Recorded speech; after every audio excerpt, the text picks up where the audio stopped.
All right, good morning, everyone. I'm Harsha Mittakanti. I'm Dr. Porter's fellow for the year. And today I'll be presenting the first case, which is the robotic retroperitoneal partial nephrectomy.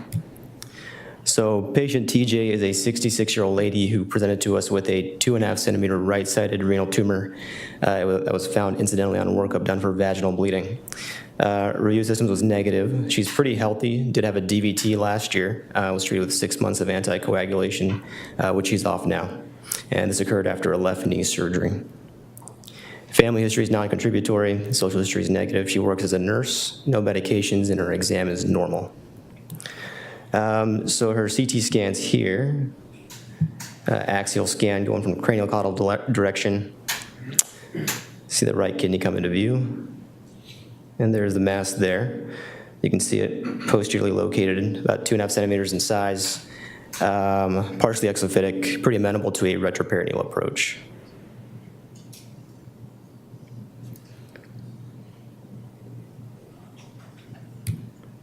And again, the same CT scan, but the coronal view. Going posterior now, and you can see the right kidney come into view, and then the mass at the very end, you see it right there. We gave this mass a nephrometry score of 8P. Her labs are fairly unremarkable. She has normal kidney function. Staging chest x-ray was negative. We do get preoperative renograms in all our patients that undergo partial nephrectomy. And the right side was at 43% and the left side at 57%. Again, patient positioning. We do a full flank position. We do what we call soft positioning with pillows and blankets. And we place the umbilicus at the break and fully flex the bed. This gives us as much space as possible between the iliac crest and the 12th rib. Again, this is just a posterior view. I won't go over the SI port placement in the interest of time, but for the XI port placement, we use a forearm technique. The XI arms are pretty forgiving, and so they allow us to place these ports fairly close to each other. And we do a kind of a curvilinear fashion, placing all 4 arms about 6 centimeters apart. Our first incision is roughly in the mid-axillary line, just above the iliac crest. You can see the 12th and 11th ribs also there marked out. And once we do that, we gain entry into the retroperitoneum and then use the balloon trocar that Dr. Porter was talking about to make some space. When fully inflated, it's football-shaped, and you can see Dr. Porter and Brandon here doing this under direct vision. There's a robot 30-degree camera going through the an 8-millimeter port through the balloon trocar, and we can inflate and look at the anatomic structures as we do so. Once we do this, we remove the balloon port and place our Hassan port. This is what we're using now with the XI model. And you'll see Dr. Porter work to create space and place the other ports. And when it's all done, it's roughly this kind of configuration. Again, the nice thing about the XI compared to the SI is that you can bring the robot in from any direction. The SI previously, you'd have to bring it over the patient's head, which the anesthesiologist really didn't like. With the XI, you can bring it in. We do it towards the feet and then rotate the boom completely. For the case itself, we use a 0-degree lens. We use a fenestrated bipolar in the left hand, a scissors in the right, and a ProGrasp as well as for a 4th arm. So I'll quickly just I want to show you guys a 3D model of the mass we're working on today.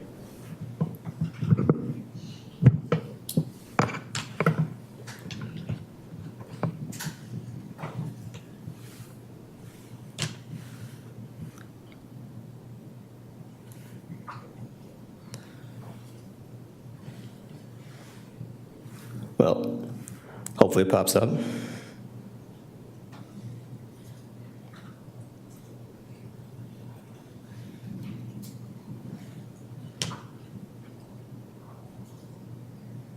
All right.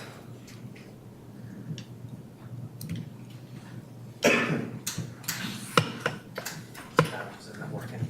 Yeah, so it's up here. Down here. I would try going back to the home screen first real quick. Okay. And hopefully that, because it popped up earlier, didn't it? Yeah, it did.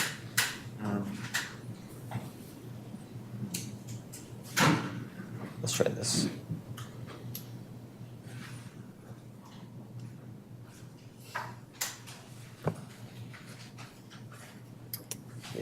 I don't know what the issue with the connection here. Let's just see if this doesn't do it. It's kind of finicky.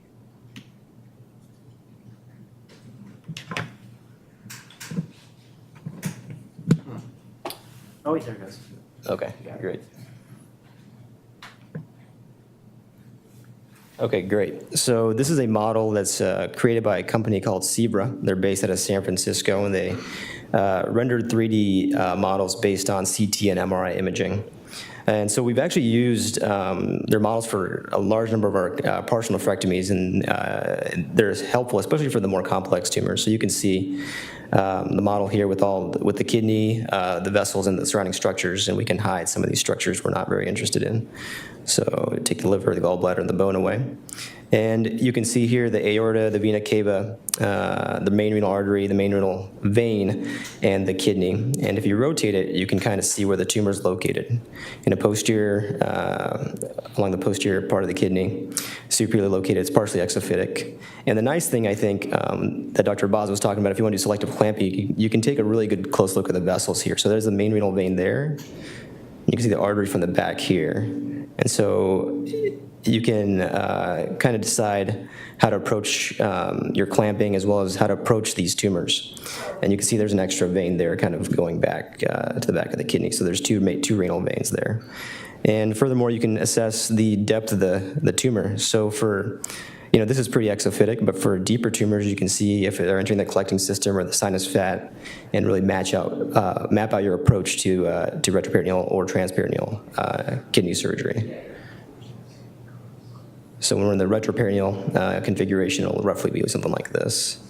What's the cost of Zebra? It's a great question. Russ, what's the cost of Zebra? Let's talk during the break.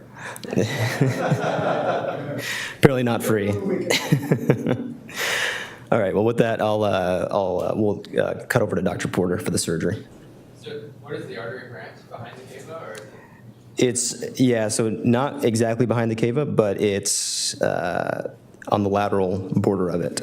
So if we go again from the trans view, and then rotate over. So the artery branch is kind of right along the lateral border of the cava. There.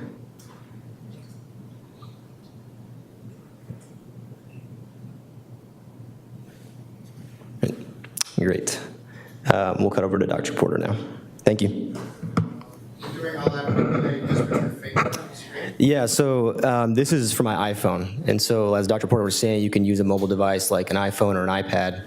They also have a virtual reality headset you can use.